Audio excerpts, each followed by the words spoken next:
your Storm Team 10 forecast on News 10. Well, good Monday to all of you. Hope you had a nice weekend. Temperatures were pretty nice. In fact, we broke a record on Saturday, 77 degrees, when the record was 76. Now, originally, we were going with 75, and I said, just wait, you just never know. You get a little bit of a boost. So we broke the record by 1 degree.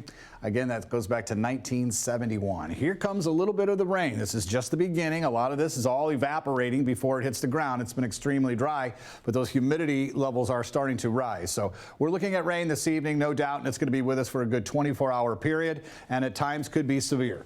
Currently, we're about where we were temperature-wise yesterday. Newton only, you're up 2 degrees. Here's the next 3 days. Notice the rain. Tuesday and Thursday get a little break, but we're going to keep the cloud cover with us, as I mentioned during our first weathercast, or our headlines.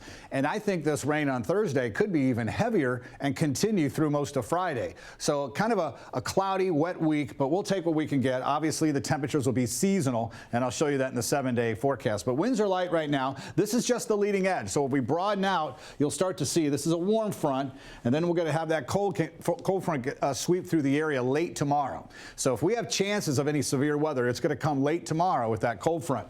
Heavier chances, European model of rain to our south. American model even wants to just kind of cut it off right halfway through the viewing area and keep any light snow to the north of us. But again, when you look at the next 7 days, when you add in Friday's rain, it really starts to drop a lot more.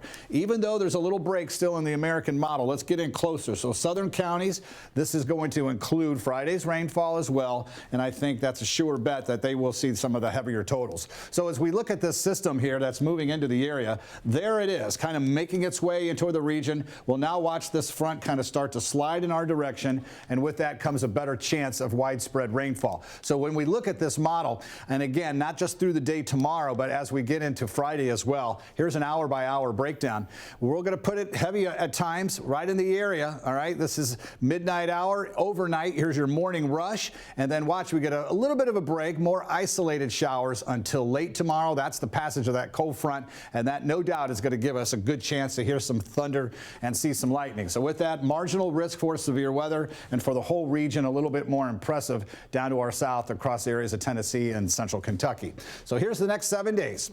The average high is 52. We're looking at 55 tomorrow, even with the rain, staying above that 52-degree average as we get through Thursday and Friday as well.